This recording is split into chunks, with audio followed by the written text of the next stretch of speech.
Alors, avant que la vidéo commence, petit disclaimer au niveau du son. Effectivement, Greg a eu des problèmes de micro, ça, vous entendrez des craquements, c'est indépendant de ma volonté. Donc bonne vidéo malgré tout. Alors, salut tout le monde, bienvenue sur la chaîne. Aujourd'hui, je reçois Greg MMA. Comment vas-tu, Greg? Ça va très bien, ça va très bien et toi? Ben ça va. Écoute, je suis très content que tu aies accepté de venir sur la chaîne. Surtout que c'est une chaîne donc, qui parle pas mal de rétro gaming, de pop culture, de souvenirs et tout ça. Et donc, voilà, moi j'ai vu dans tes vidéos en fait que tu fais souvent des références, on va dire, à la culture, on va dire, début 90, fin 80. Bon, alors, je sais pas si les jeunes qui regardent les vidéos ont toutes les références, mais en tout cas, moi, ça m'a tiqué. Et du coup, c'est pour ça que je me suis dit, ouh, mais attends, s'il fait ce genre de références, c'est qu'il doit avoir quand même quelques petites connaissances dans le sujet. Et donc voilà, donc tu es là et je suis très content de te recevoir. Déjà, est-ce que Greg, tu es, on pourrait dire, un geek, un ancien geek? Est-ce que tu as le temps de faire le geek aussi? Parce qu'avec ton emploi du temps. J'ai le temps de faire le geek, mais je suis un grand geek, Ouais. un énorme geek, mais plus trop maintenant, non. Non. Je joue moins aux jeux vidéo, même si je joue encore à Mario Kart, tout ça. Ouais, bien sûr. C'est passé, on va dire, occasionnel, quoi. Maintenant. Ouais, mais avant, je passais mes journées devant les ordi, les consoles. D'accord. Et du coup, je voulais savoir quel impact ça a eu, par exemple, sur ton envie d'apprendre les arts martiaux. Est-ce que ça a eu un impact, par exemple, des films ou des jeux vidéo comme ça qui t'ont marqué? Alors, les jeux vidéo, pas tant que ça, mais plutôt les animés, quoi. Ouais. Dragon Ball Z, Chevalier du Zodiac, Ken le Survivant. Ouais. Où les héros, ils étaient forts, puis ils avaient de la vertu.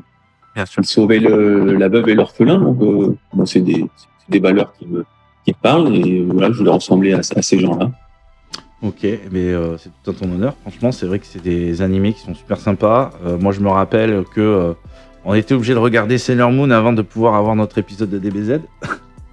Ah, Sailor Moon, c'était pourri, par exemple. Voilà, exactement. mais oui, non, et c'était très très bien. C'est des super souvenirs. Moi, je sais que Sangoku, et je pense que pour pas mal de gamins à l'époque, c'était des exemples pour nous. Ça nous a. Bah ouais. Alors que finalement, il y a des lois qui étaient passées pour interdire ce genre d'animé à la télé. C'était trop violent. Ouais. Mais c'était un peu violent, mais c'était violent contre les méchants. Donc, Oui. être violent contre l'injustice. Bien sûr. Ça me paraît correct. Il y avait un vrai fond en plus derrière, mine de rien. C'était pas juste taper pour taper. Non. Et justement, quel souvenir t'as d'enfance lié justement à tout ça, le jeu vidéo, les films, les animés?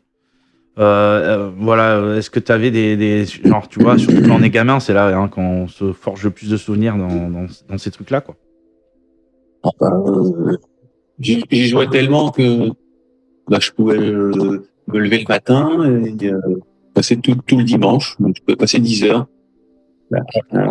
un peu à m'abrutir devant les jeux vidéo et les mangas, ouais. Alors, par la suite, je me suis rendu compte que c'était un peu délétère de passer autant de temps devant un écran. Donc, il fallait trouver un juste milieu. Mais je suis pas trop un homme de juste milieu. Et en général, quand j'ai une passion, je suis un petit peu excessif. Ouais. Voilà. J'étais une machine de guerre aux jeux vidéo. J'étais imbattable à Mario Kart, ouais. À Street Fighter 2 et autres Superstar Soccer. Et voilà. Ah, il y avait plein de jeux. Il y avait Doom, il y avait Death of Tentacle. Tous ces jeux-là qui m'ont vraiment fasciné, tant par les avancées technologiques que par les histoires qui étaient racontées. Bien sûr. Je me rappelle des jeux comme Monkey Island. Ouais. C'était fascinant les histoires qu'il y avait derrière. Super. C'était génial. C'était génial. Et t'as eu quoi comme première console, tu te souviens ou pas? Je m'en souviens. Bon, je roulais pas sur l'or, du coup, il y avait Super Nintendo qui était sorti, mais je m'étais acheté la NES parce qu'elle était moins chère. Mais finalement, c'est difficile d'avoir une console la génération inférieure parce que tu baves trop sur les nouvelles générations. À chaque fois, on se dit pourquoi je vais acheter la PlayStation 5 alors qu'il y a la 4 qui est là et que les jeux sont plus très chers. Ouais. Mais non, c'est plus fort que nous. On veut toujours ce qu'il y a de mieux. Donc, Ouais. Finalement, je me suis résolu à craquer ma tirelire et à m'acheter une Super Nintendo. Ouais, mais la Super Nintendo, elle a vraiment marqué. Je suis à peu près de la même génération que toi. Je me rappelle dans la cour de récré, quand Street Fighter 2 était sorti, par exemple, où il y avait des jeux comme ça qui marquaient beaucoup. Hein. Et puis c'était genre dans la cour de récré à se dire ah mais t'as vu quand tu fais un quart de cercle et avec un coup de poing, t'as vu tu balances une boule de feu. C'était incroyable à l'époque. Ça nous faisait nos après-midi dans la cour de récré. Et c'est vrai que bon, mais moi comme toi, hein, j'ai d'abord eu la NES hyper en retard par rapport à la Super Nintendo, mais ça permet de faire ses premières armes. C'était pas si mal en fait avec du recul. Hein. T'as eu la Game Non, Boy toi d'ailleurs? Ah oui, tiens, tiens, c'est peut-être celle-ci que j'ai eue en premier d'ailleurs. Ouais. C'est celle-ci. Mais sur la NES, il y avait Kid Icarus, ça Ouais. déchirait. Ouais. Kid Icarus et Super Mario Bros numéro 2, il était dingue. Tu pouvais sauter sur les œufs, les attraper, les relancer. C'est incroyable. Tu sais que d'ailleurs le Super Mario 2 qu'on a eu, je sais pas si tu savais ça, si tu sais pas tu vas l'apprendre. Il À la devait pas base, le sortir. Il devait pas le sortir parce qu'il le trouvait nul, c'est ça? Mais- non Non, en fait, si tu veux, c'est pas censé, c'est pas un Mario en fait. Ils ont transformé au Japon, voilà, c'était un autre jeu. Et en fait, le Mario 2 qui est sorti au Japon était tellement dur que pour nous Européens, en fait, ils nous ont fait une version, un faux Mario, mais qui au final est très sympa. Hein, ça rend l'épisode hyper intéressant. Donc, Ils en ont plus jamais refait comme ça. c'est ça, exactement. Exactement. Et moi, j'aimais bien choisir il y avait Luigi, Ouais. Mario ou la princesse. Et quand c'est comme ça, tu as des souvenirs où tu jouais avec tes potes, justement, à Street Fighter ou à tous ces jeux-là, ou peut-être même les salles d'arcade, hein, parce que c'est vrai qu'on est de la génération où il y avait des salles d'arcade un peu partout. Est-ce que tu as Bah, des souvenirs là? Bon, je jouais avec les copains, bien sûr. Hein, il y en a un qui avait la Mega Drive, l'autre prenait son vélo, il prenait la Super Nintendo et on allait chez les copains. Il fallait se débrouiller pour acheter un adaptateur pour avoir 4 manettes et jouer à Bomberman. Puis il y avait des jeux de foot aussi à 4. Il y a quelques jeux à 4, alors ça, c'était la folie. Ouais, c'est vrai. Ah ouais, ça c'était dingue. Et les salles d'arcade, moi mes souvenirs, c'est quand je faisais des séjours linguistiques en Angleterre. Ouais. Bon, en fait, c'était pas des séjours linguistiques, c'était des séjours de jeux vidéo. Quoi. Ouais. Parce qu'en Angleterre, ils avaient des salles d'arcade de malades mentales. Ouais. Ah, j'allais là-bas, c'était le paradis. Ouais, speak English, ouais, super. Laisse-moi jouer maintenant. Donc, j'allais me casser les yeux dans les salles d'arcade. Ah, ça c'était incroyable. C'est vrai que bon, ça coûtait des pièces. Hein. Moi, je me souviens, C'est très cher. j'avais tout mon argent de poche qui passait là-dedans. J'en avais pas beaucoup, mais bon, ça valait le coup. Ça valait vraiment le coup. Du coup, par rapport à tout ça, justement, comment tu trouves l'évolution qu'a eu le jeu vidéo au fur et à mesure du temps? J'ai l'impression que avant, justement, le jeu se partageait beaucoup plus en physique avec les gens autour de nous, et que maintenant tout est fait pour éloigner les gens entre eux. Alors, pas que, hein, heureusement, mais tout est fait pour jouer en ligne, pour rester chez soi, pour pas recevoir ses copains à la maison. Est-ce que tu trouves pas que ça a perdu un peu justement ce côté vachement lien social? Est-ce que c'est générationnel justement aussi avec notre époque qui est vachement comme ça finalement? Bon, c'est sûr qu'Internet, ça a changé la donne. Plus obligé d'être l'un à côté de l'autre pour se voir, pour jouer ensemble. Du coup, c'est quelque chose de facilitant. Donc, avec un petit clic, tu peux jouer avec 100 personnes, tu vois. Ah, Alors qu'avant, tu vois, même avec mon frère, on a dû s'acheter 2 PC pour les mettre l'un à côté de l'autre avec un câble Ethernet, je crois que ça s'appelle comme ça. ouais. Je suis pas sûr. Et en fait, on jouait à Doom l'un à côté de l'autre. tu vois. Ah, c'était génial.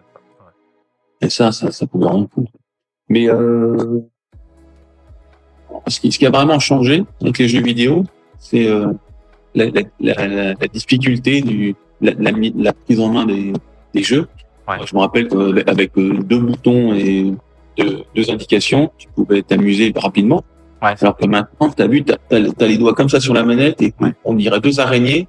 Et en fait, c'est là. tu peux pas t'amuser vite. De l'arcade et du rétro, moi tu vois qui suis papa, j'ai pas tout le temps de me mettre sur la PlayStation, tu vois par exemple, et faire parce que c'est souvent des sessions, t'es obligé de jouer au moins une demi-heure quand t'as pas une mise à jour en plus, donc voilà. Donc c'est vrai que avoir ces vieux jeux là, tu lances, tu joues, c'est immédiat en fait, c'est fun et c'est direct. T'as pas de temps d'attente. Voilà, et c'est vrai que c'était le fun immédiat. Il y a beaucoup de jeux d'arcade qui étaient comme ça. Notamment même sur Mega Drive, hein, Street of Rage, tu vois, c'est des jeux.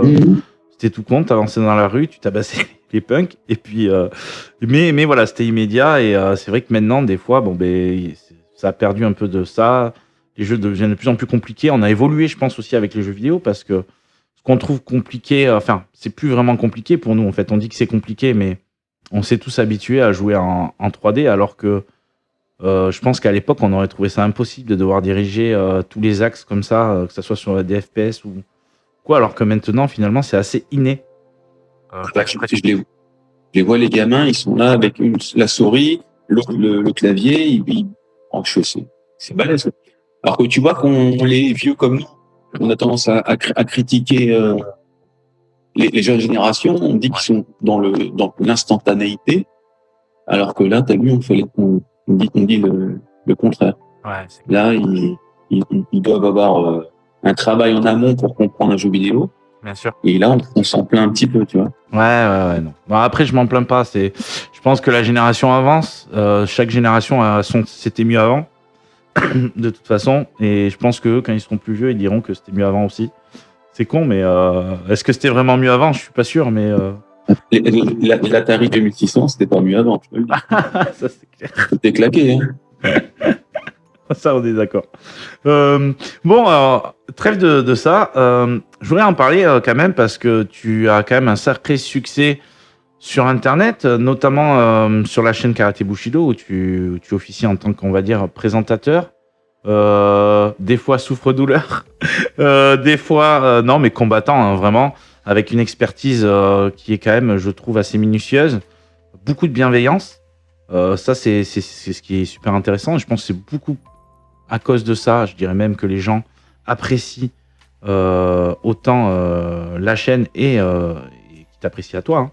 Parce que c'est vrai que la bienveillance, elle se ressent beaucoup dans les vidéos, et c'est pas forcément toujours évident d'aborder, que ce soit la self-défense, je pense, ou le MMA, et la bienveillance, alors que pourtant, je pense que c'est la base des arts martiaux.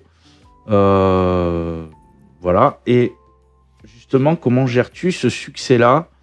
Parce que, écoute, beaucoup quand même qui suivent le MMA depuis longtemps te connaissaient, parce que tu as été un actif depuis très très longtemps, hein. Tu es un des précurseurs du MMA en France. Tu as même commenté au Pride. Justement, comment tu gères ce succès ou cette mise en avant encore plus? Parce que maintenant, j'ai l'impression que les combattants MMA dépassent un peu leurs conditions de combattants.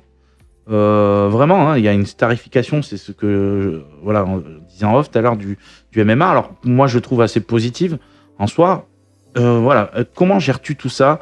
Ça va pas être forcément évident. Au niveau de l'emploi du temps, ça a dû changer, j'imagine, un peu ta vie, peut-être que de simple combattant, ou du moins de coach sportif. Je sais que tu étais coach sportif, ou tu l'es toujours d'ailleurs.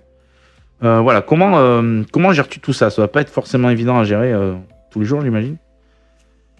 Bon, finalement, je travaille pas beaucoup, hein, parce que il y a une équipe qui est avec moi, qui fait les montages, qui filme. Mhm. Donc moi, j'ai juste à être devant l'écran et être moi-même. Et finalement, je prépare pas vraiment mes vidéos. Ouais. Je prépare pas d'ailleurs. J'essaie d'être assez spontané et d'avoir un peu ce rôle de Candide qui découvre un art martial. Et je me pose les questions que les gens se posent. Et c'est pour ça aussi que ça plaît. C'est que j'ai toujours voulu savoir, est-ce que la self-défense dans un bar contre deux, est-ce que le judo, s'ils n'ont pas de kimono, c'est vraiment efficace? Est-ce qu'un lutteur contre un judoka qui gagne? Est-ce que deux mecs qui savent rien faire contre moi, ils vont y arriver? Qu'est-ce que ça fait de combattre un bodybuilder, un sumo? Toutes ces questions, j'essaie d'y répondre. Ouais. Et je pense que c'est des questions qui sont universelles. Et c'est pour ça que ça plaît aussi. Moi, en vrai, je suis un petit peu un feignant. J'aime m'entraîner. Ouais. Donc, en fait, ça me demande pas d'effort de le faire. Donc, je m'entraîne presque tous les jours. Et j'aime ça. Et devant la caméra, ça me fatigue pas plus que ça.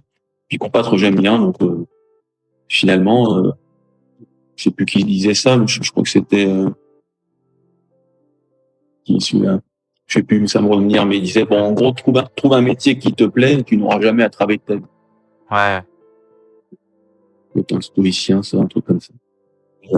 Du coup, j'ai pas l'impression de travailler, et donc c'est facile.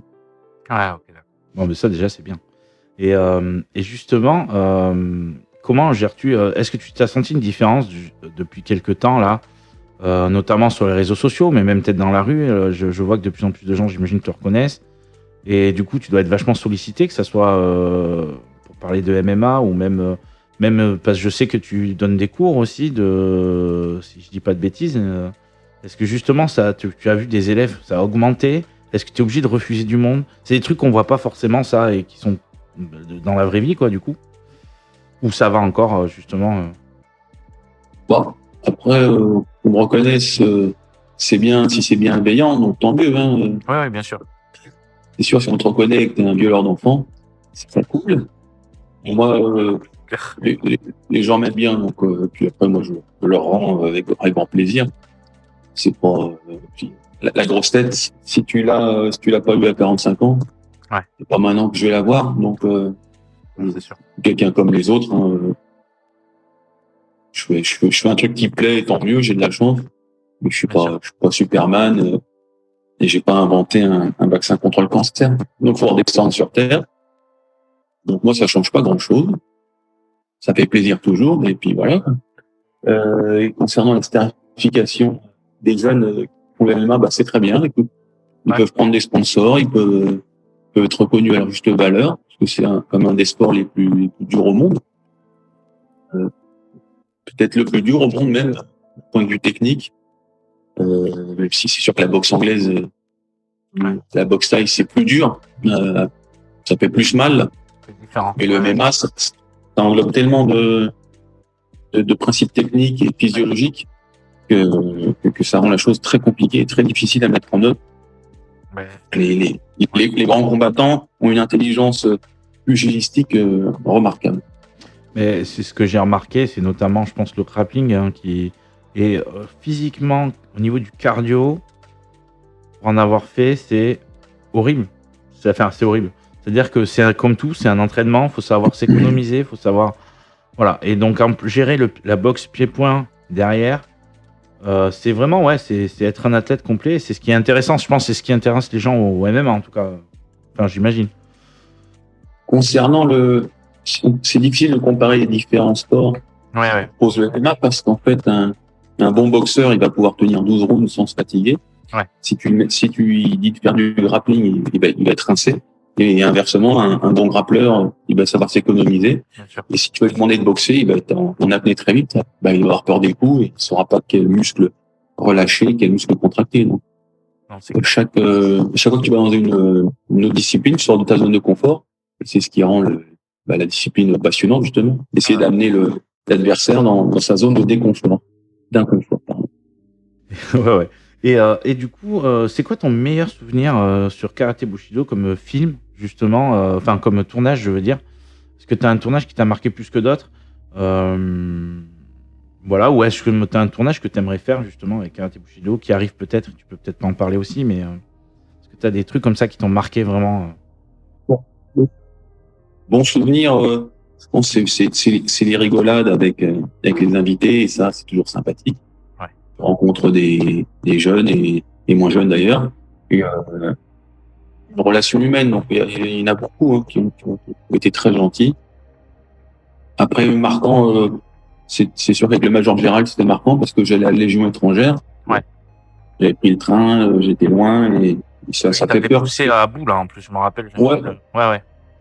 Et puis les légionnaires, c'est pas des enfants de cœur. S'ils sont dans la Légion, parfois c'est qu'il y a une raison. Ouais, bien sûr. Qui peut être obscure, pas tous, bien sûr. Certains. Ouais. C'est des gens qui impressionnent. Moi, je suis pas Superman comme je t'ai dit. Je sais me taper un petit peu, mais voilà. Il y a des gens qui sont au-delà du simple sport. C'est des gens qui peuvent te dézinguer, quoi. Bien sûr. Je suis un sportif. Et donc ça, c'est des choses qui marquent et qui est impressionnant et ça reste dans ma petite tête. En garde! Plus le sol! En garde! Roule en arrière! Roule plus vite que ça! Roule en arrière! Roule en arrière! Plus le sol! Allez, pompe! Fais-moi des pompes! Allez, 200! En musique!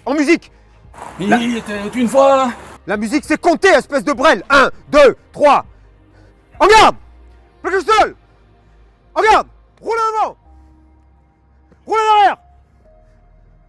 Plus le sol. C'est pas assez rapide. En garde. Roule devant. Roule en arrière. Plus le sol. Go. En place. Reste au sol, reste au sol.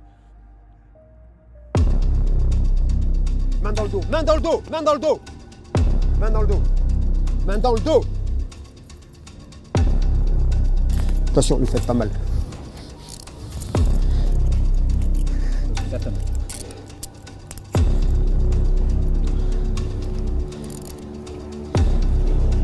Non, bah, lui faites pas mal. Passe sur le côté. Lève-toi. Lève-toi. Baisse la tête, baisse la tête. Attention. Allez. Comment tu t'appelles? Ferme ta gueule, putain. Ferme ta gueule. Comment tu t'appelles? Comment tu t'appelles? Attention. Escalier.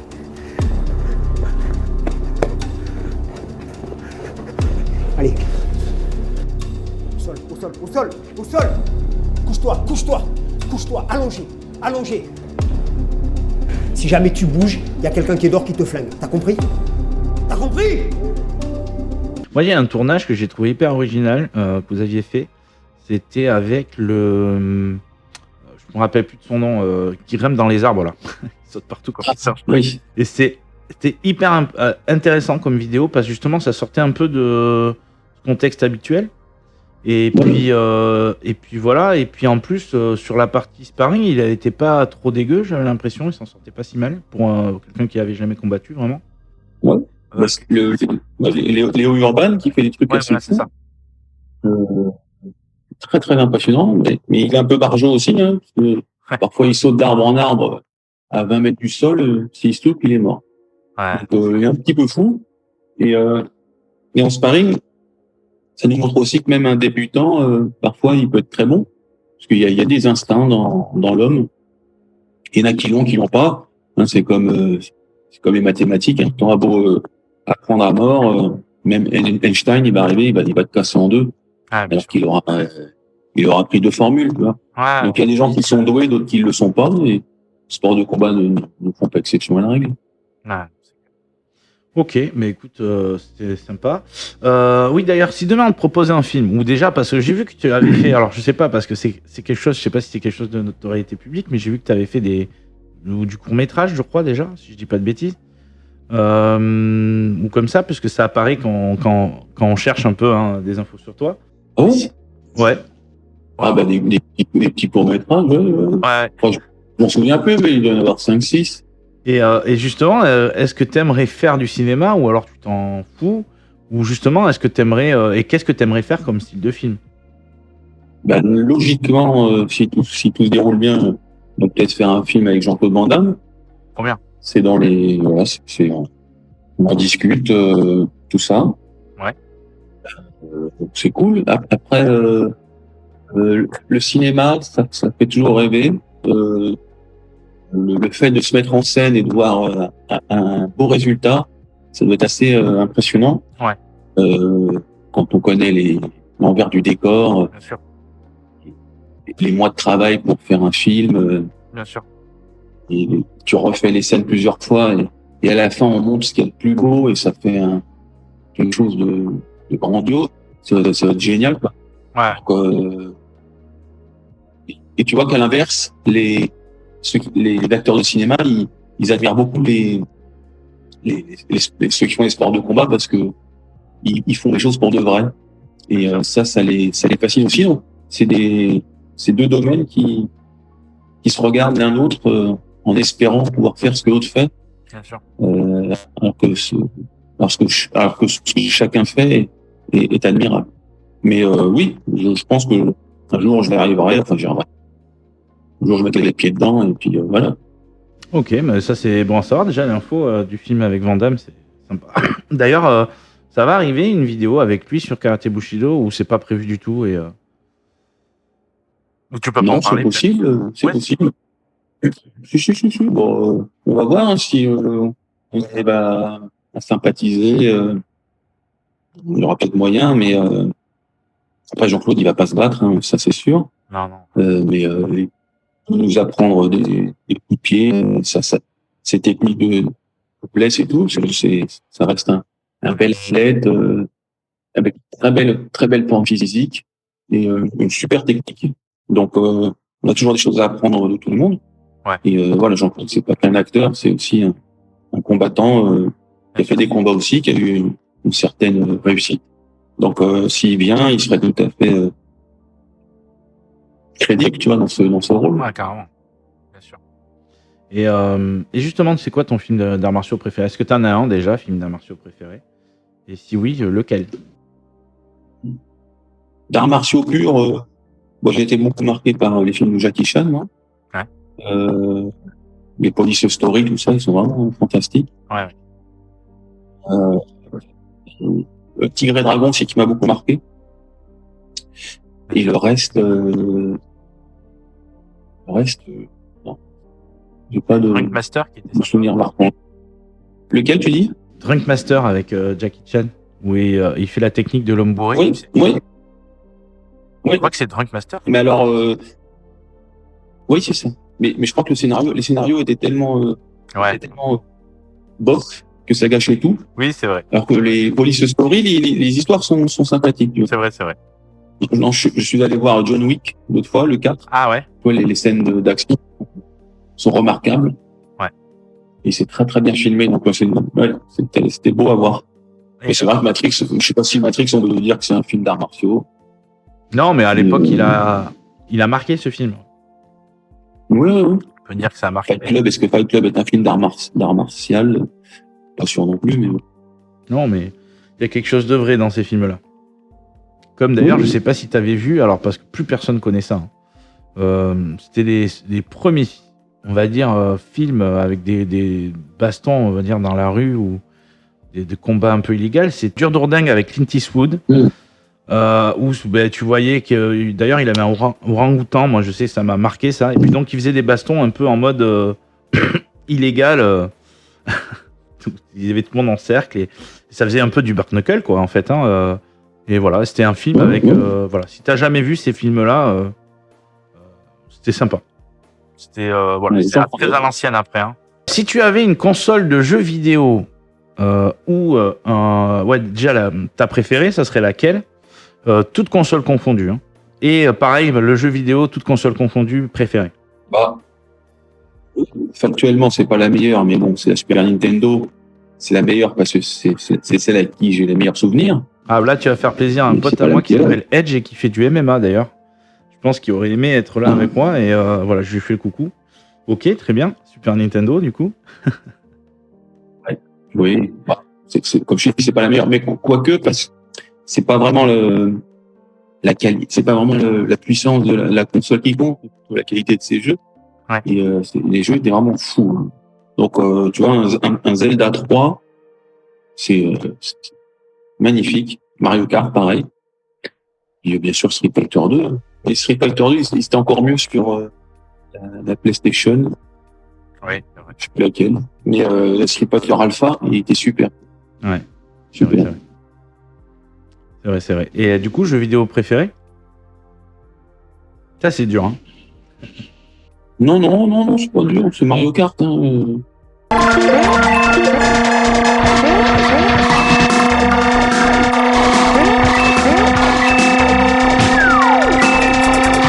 Après, l'époque, les jeux comme tu disais, le point and click, c'était fabuleux. Ouais, après, une fois que tu l'as fini, c'est nul, mais bon.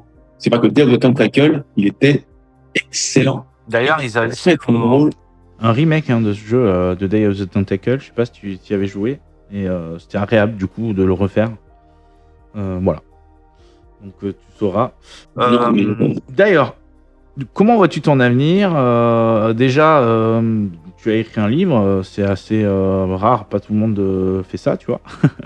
Donc déjà, est-ce que tu en es content? J'espère que ça a eu un certain succès. Et est-ce que tu comptes justement reproduire ça? Et comment vois-tu ton avenir?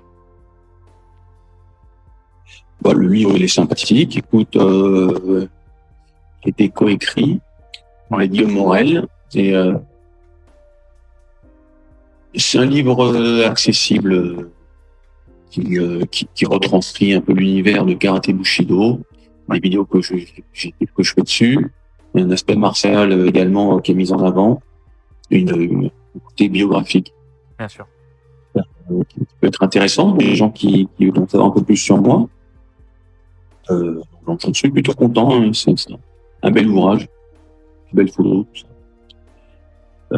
Est-ce que j'en referai des livres? Peut-être, j'en ai déjà écrit d'autres. Ouais. Mais ça n'a rien à voir avec les arts martiaux. Bien sûr. Je suis passionné d'un peu tout, enfin d'un peu tout.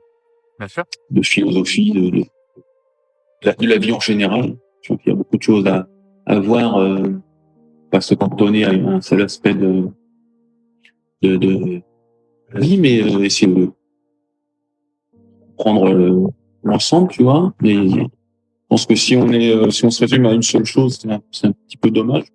Je suis sûr qu'il y a moyen d'avoir plusieurs passions dans la vie. Et en ce sens, j'ai été amené à écrire plusieurs livres. Peut-être qu'un jour ils sortiront. On va voir. Ok, et comment vois-tu ton avenir du coup, justement alors déjà en tant que combattant, maintenant que la que le MMA est en France, tout ça, j'imagine, j'ai vu plein de gens te poser des questions. Vas-tu faire des combats? Vas-tu faire des combats? Alors honnêtement, est-ce que tu as envie vraiment de remonter sur le ring ou pas? Et comment vois-tu ton avenir, peut-être même au sein de Karaté Bushido ou même au sein de toi-même, hein, Greg? Comment vois-tu ton avenir? Pour les combats, on va voir. Hein, là, on m'a envoyé un contrat. On va regarder ça, on va étudier Bien sûr. la proposition. C'est sûr que je n'ai plus la même envie de me battre qu'avant. Bien Parce sûr. que je vieillis, la testostérone baissant et je suis plus assez compétitif pour atteindre le haut niveau. Bien sûr. C'est pour ça que je faisais de la compétition aussi. C'est sûr. Mais pourquoi pas, parce que je suis encore en forme, il y a peut-être rien d'aller s'amuser un petit peu. Donc je ne ferme pas les portes. Et avec Karaté Bushido, écoute, tant que je prends plaisir à faire les choses et que ça ne devient pas quelque chose de laborieux, Ouais, bien sûr. on continue, tu vois. Même si parfois il faut suivre la cadence d'une vidéo par semaine, c'est pas toujours évident de trouver des thèmes qui m'intéressent. Après, Ouais, puis même, Comme on disait en off, au niveau des sparring et tout, c'est un sacré taf, quoi. Hein. Même si tu le fais, comme tu disais, tu t'entraînes et tout. Bon, j'imagine qu'on reçoit moins bien les coups à 45 ans qu'on peut les recevoir à 25, tu vois, par exemple. ouais, c'est pas tant les goûts, ça on s'en fout. C'est surtout l'aspect psychologique qui est important. Ouais. Parce que vu je reçois des champions toutes les semaines, faut se mettre en condition mentale pour les affronter. Bien sûr. C'est pas évident. Les mecs qui viennent sur la chaîne, ils savent que ça va faire au bas mot un demi-million de vues. Ça peut faire 2 millions de vues. Du coup, ils veulent pas passer pour des guignols. Donc, parfois, ils ont tendance à allumer un petit peu. Ça me dérange pas. Mais le sachant, ça met une barrière psychologique, un poids psychologique important. Bien sûr. Parce que j'ai pas non plus envie de passer pour un guignol. Bah, oui. C'est déjà arrivé que je prenne des roustes 2-3 fois. Et ça fait jamais plaisir, mais c'est le jeu après, hein, ça me dérange pas. Ok. Ben écoute, du coup, je vais finir avec la dernière question. Quel projet ou rêve aimerais-tu réaliser? Si t'en restes. Après, j'ai fait presque tout ce que j'avais envie dans la vie. Ouais. Des projets. Arrive un moment où, je pense dans la vie, le but c'est de faire d'essayer de, comment dirais-je, pas de rendre le monde meilleur, mais de faire en sorte que d'autres personnes puissent kiffer comme tu as pu kiffer. Je pense que quand on est jeune, tu vois, on reçoit un cadeau et le cadeau, on est content de l'avoir. Et quand on vieillit, le cadeau, on s'en fout un petit peu, tu vois, parce que bon, on est un peu blasé entre guillemets. Et ce qui fait vraiment plaisir, c'est d'offrir à quelqu'un et de voir dans ses yeux qu'il est heureux. Donc, moi, j'ai envie de faire une association un jour, ne serait-ce que pour aider les désœuvrés, donc les gens qui souffrent dans la rue. Et pourquoi pas aussi faire une association, pourquoi pas, pour aider les animaux également. Ouais. parce que c'est des petites bêtes qui nous ont rien fait et parfois on s'en sert peut-être un petit peu de façon outrancière. Bien sûr. On se rend compte que voilà, il y a des gens qui souffrent, que ce soit les SDF ou les animaux. Donc ce serait bien de leur donner un coup de main. Et je pense que ça peut être quelque chose de très gratifiant parce que je pense que personne ne fait les choses sans arrière-pensée, enfin sans rien attendre au retour, ça n'existe pas. Ouais. Même l'abbé Pierre, quand il rendait service, écoute, quand il partait se coucher, il avait une bonne estime de soi et ça, je pense que c'est important. Donc pourquoi pas ce genre de projet? Bah, écoute, je te le souhaite en tout cas parce que c'est quelque chose d'assez positif. Hein, mais de toute façon, c'est ce qui est retranscrit sur les vidéos, je pense, que tu fais, sur les interviews sur lesquelles tu as pu apparaître et tout. Donc écoute, change pas, reste comme t'es. Je te souhaite vraiment le meilleur, vraiment. Que tu aies une carrière la plus longue possible et que tu continues à kiffer ce que tu aimes en fait. Parce que c'est vrai que c'est une chance. Hein. Il y a plein de gens dans la vie qui font des fois des métiers qu'ils n'aiment pas et qui vont quand même. Et du coup, c'est bien aussi de voir des fois des gens pouvoir kiffer leur vie et avancer dans ce qu'ils aiment. Je te laisse le mot de la fin, du coup, mon petit Greg. Merci à toi, Joanne, de m'avoir interviewé. C'est très plaisant. Ouais. Voilà, je suis revenu sur des pans de ma vie qui sont assez peu mis en avant.